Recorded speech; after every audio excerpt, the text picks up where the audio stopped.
ഈശംശിയായിരിക്കും സ്വീകരിക്കട്ടെ. ജൈനിസ് മണിയിലേക്ക് എല്ലാ ദൈവങ്ങളെയും സ്വാഗതം ചെയ്യുകയാണ്. ഇന്ന് ഞാൻ നിങ്ങളുടെ മുന്നിലായിരിക്കുമ്പോൾ ചിരിക്കാൻ തോന്നുന്നുണ്ട്, കരയാൻ തോന്നുന്നുണ്ട്, പൊട്ടിത്തെറിക്കാൻ തോന്നുന്നുണ്ട്. കാരണം കുറച്ച് നാളുകളായി ക്രൈസ്തവ സഭയെ എങ്ങനെയെങ്കിലുമൊക്കെ ഒന്ന് പാരവയ്ക്കണം.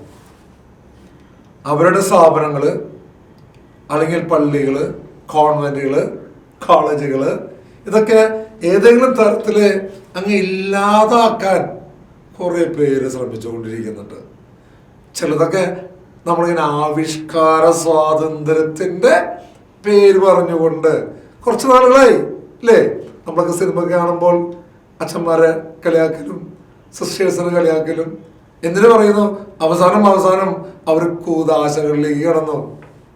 കുർബാന, കുംഭസാരം അല്ലെങ്കിൽ ഇങ്ങനെ ക്രൈസ്തവ കൂദാശകളിലേക്ക് കടന്നു കയറി എത്രമാത്രം നശിപ്പിക്കാൻ ആഗ്രഹിക്കുന്നുവോ അത്രമാത്രം അവർ നശിപ്പിക്കാൻ നോക്കും. നമ്മളൊക്കെ എന്തെങ്കിലും പറയാറുണ്ടല്ലോ, അപ്പം പറയും ഞങ്ങൾക്ക് ആവിഷ്കാര സ്വാതന്ത്ര്യമാണെന്ന്, ഈ ഇന്ത്യ മഹാരാജ്യത്ത് എങ്ങനെ വേണമെന്ന് ഞങ്ങൾ തീരുമാനിക്കാമെന്ന്.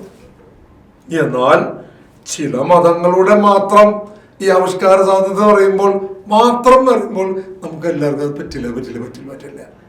ചിലരുടെ ഡ്രസ്സുകളിട്ട് കഴിഞ്ഞാൽ, ഡ്രസ്സ് കോഡിലിട്ട് കഴിഞ്ഞാൽ അപ്പോൾ കോളേജായാലും അല്ലെങ്കിൽ തെരുവാണെങ്കിലും അവർ ചിലപ്പോൾ കത്തിച്ചു പോകും. പക്ഷേ ക്രൈസ്തവ ആ ഡ്രസ്സുകളൊക്കെ ഉണ്ടല്ലോ, പ്രത്യേകിച്ച് ഇപ്പം ഒരു നാടകം ഗുരുവായൂരിലെ തൃശ്ശൂർ സാംസ്കാരിക തലസ്ഥാനത്തിൻ്റെ മെയിൻ ഭാഗമായ ഗുരുവായൂരിലെ കക്കുകളി എന്ന് പറഞ്ഞുകൊണ്ട് ചില മിടുക്കന്മാരെ ഒരു വോട്ട് ബാങ്ക് ലക്ഷ്യം വെച്ചിട്ടാണോ മറ്റെന്തെങ്കിലും ലക്ഷ്യം ഉണ്ടോയെന്ന് അറിയില്ല, പക്ഷെ മന്ത്രി അടക്കം വന്ന് കയ്യടി കൊടുത്ത ഒരു ഭാഗം ഇപ്പം അടുത്ത കാലത്ത് നമ്മൾ കണ്ടു. മോഹൻലാൽ പറയുന്നത് നാണമില്ലേന്ന്. ഒരു കന്യാസ്ത്രീ അവര് സ്വന്തം കുടുംബത്തിൽ നിന്ന് സ്വന്തം ഇഷ്ടപ്രകാരം ഇറങ്ങി വന്ന് അവരവരുടേതായ പഠനങ്ങൾ കഴിഞ്ഞ് 3, 4, 5, 6 വർഷമായിട്ട് അവരെ പഠിച്ചതിന് ശേഷം അവരെടുക്കുന്ന തീരുമാനങ്ങൾ, അങ്ങനെ അവർ ബ്രഹ്മചാരി എടുത്തുകൊണ്ട് ക്രിസ്തുവിനെ മണവാട്ടിയെ ജീവിക്കുമ്പോൾ നമുക്ക് എന്തിനത്തില്ലാത്ത പാട്. അതുകൊണ്ടല്ലേ ഇന്ന് ഈ കൊച്ചു കേരളമല്ല, ഇന്ത്യ മൊത്തം എല്ലാ സംസ്ഥാനത്തിലൂടെയും പോയ വ്യക്തിയാണ് ഞാൻ. എങ്ങനെ പോയി? ജീപ്പ് ഓടിച്ചു പോയതാ. ഇന്ത്യയുടെ എത്ര സംസ്ഥാനങ്ങളുണ്ടെങ്കിൽ ആ സംസ്ഥാനത്തോടെ മുഴുവൻ പോയിട്ടുള്ള വ്യക്തിയാണ്. എവിടെ ചെന്നാലും ഈ സിസ്റ്റേഴ്സിനെയും അച്ഛന്മാരുടെയും സ്കൂളുകളും കോളേജുകളാണ്. പ്രത്യേകിച്ച് നോർത്ത് ഈസ്റ്റ് പോകാനായാലും നോർത്ത് ഇന്ത്യ പോയാലും എവിടെ പോയാലും ഇവിടെ കോളേജിലാണ്. അവിടുന്ന് പഠിച്ചിറങ്ങി വന്ന മിടുക്കന്മാരായ കളക്ടർമാരും മറ്റുദ്യോഗസ്ഥരും രാഷ്ട്രീയ നേതാക്കന്മാരും അവിടുന്ന് പഠിച്ചു വന്നവർ തന്നെയാണ്. ഇപ്പോ പഠനമൊക്കെ കഴിഞ്ഞതിന് ശേഷം അവരെ എങ്ങനെയെങ്കിലും ഒന്ന് ഇല്ലാതാക്കി മാറ്റണം. പ്രത്യേകിച്ച് കക്കുകളി ഇതിലൂടെ അടിവസ്ത്രത്തിന്റെ തന്നെ വാക്കുപയോഗിച്ചുകൊണ്ടല്ല കാണിച്ചുകൊണ്ട് കാണിക്കുന്ന വൃത്തികെട്ട ആവിഷ്കാര സ്വാതന്ത്ര്യം. നമ്മൾ ചിന്തിച്ചു നോക്കിക്കോ, സ്വന്തം വീട്ടിലെ അമ്മയുണ്ട്, പെങ്ങന്മാരുണ്ട്, ഭാര്യയുണ്ട് ഇല്ലേ, അവരൊക്കെ ഇങ്ങനെ നടു റോഡില് പിച്ച് ചീന്തിരിക്കുമ്പോഴൊക്കെ നിന്റെ ആവിഷ്കാര സ്വാതന്ത്ര്യം, നീ അതും ചെയ്യും, നിങ്ങൾ അതും ചെയ്യും. കാരണം പേരും പ്രശസ്തിയും മാത്രമല്ല, ഇതിന് പിന്നിൽ നിനക്ക് കിട്ടാൻ പോകുന്ന ചിലപ്പോൾ കോടികളായിരിക്കാം, അല്ലെങ്കിൽ ഇതിന് പിന്നിൽ നിനക്ക് കിട്ടാൻ പോകുന്ന മറ്റെന്തെങ്കിലും സ്ഥാനങ്ങളായിരിക്കാം.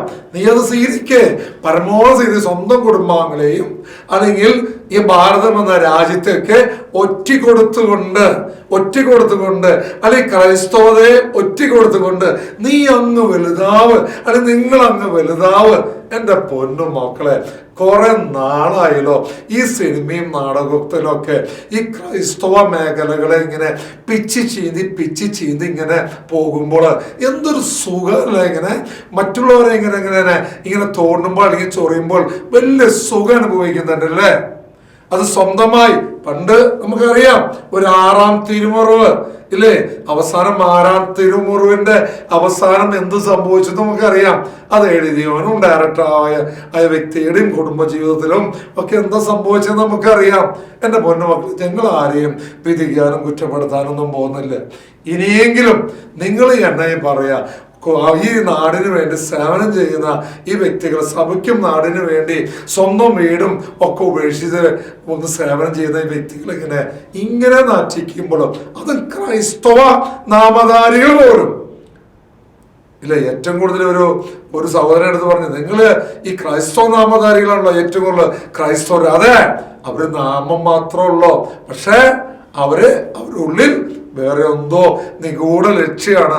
എൻ്റെ പൊന്നുമോനെ ഡയറക്ടറെ, നീ ഇങ്ങനെ കന്യാസ്ത്രീമാരെയും അച്ഛന്മാരെയും ഇങ്ങനെ പരസ്യമായി അവഹേളിച്ചുകൊണ്ട് നീ നേടിയെടുക്കുന്ന പ്രശസ്തി അങ്ങ് വാനോളം എത്തട്ടെ.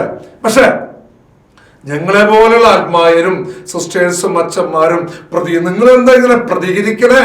ഞങ്ങൾ പച്ചയായ മനുഷ്യരാ. ഞങ്ങളുടെ കുടുംബത്തിൽ നിന്നും സിസ്റ്റേഴ്സും അച്ഛന്മാരും അല്ലെങ്കിൽ തന്നെ മറ്റ് എല്ലാ മേഖലയിലുള്ള ആൾക്കാരൊക്കെ ഒക്കെ ഉണ്ട്.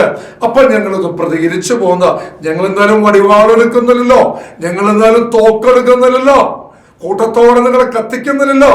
ഇങ്ങനെയെങ്കിലും പറയാനുള്ള ഒരു സ്വാതന്ത്ര്യം ഞങ്ങൾക്ക് ഉണ്ടാകണ്ടേ? പിന്നെ ക്രൈസ്തവ മക്കളെ, നിങ്ങൾ ഇതൊക്കെ കാണുമ്പോഴും കേൾക്കുമ്പോഴും അയ്യോ നമ്മൾ എന്തിനാ ഇങ്ങനെയൊക്കെ പ്രതികരിക്കണേ, നമ്മൾ പ്രതികരിക്കാൻ പാടില്ലല്ലോ എന്ന് പറഞ്ഞുകൊണ്ട് ചായക്കടകളിലും ക്ലബുകളും ചെന്നിരിക്കാതെ സ്വന്തം ഭവനത്തിലുള്ളവരൊക്കെ എന്ന് പറയുമ്പോൾ എന്തെങ്കിലുമൊക്കെ ഒന്ന് പ്രതികരിക്കുക. നമ്മൾ പ്രതികരിക്കുന്നവരൊക്കെ പൊട്ടന്മാരും മാനസിക രോഗികളൊക്കെ അല്ല മാറ്റേണ്ടത്. നമ്മൾക്ക് വേണ്ടി, നമ്മൾക്ക് നമ്മുടെ സ്വാതന്ത്ര്യം ലഭിക്കാൻ വേണ്ടി ഈ സ്വാതന്ത്ര്യം ഗണിക്കുന്ന ഏതെങ്കിലും ഒരു വ്യക്തി എന്തെങ്കിലുമൊക്കെ ചെയ്യുമ്പോൾ നമ്മൾ ശക്തമായി നിൽക്കണം, നമ്മളത് ശക്തമായി പ്രതികരിക്കണം. അതാണ് ക്രിസ്ത്യാനി, അതാണ് ഒരു ഭാരതീയൻ. അങ്ങനെ നമുക്ക് പ്രതികരിച്ചില്ലെങ്കിൽ ഇവറ്റകളൊക്കെ സുരേഷ് ഗോപിയുടെ വാക്കുകൾ പോലെ മാക്രി കൂട്ടങ്ങളായി ഇങ്ങനെ ചാടിക്കൊണ്ടേയിരിക്കും. ഞാൻ തൽക്കാലം നിർത്താം കേട്ടോ.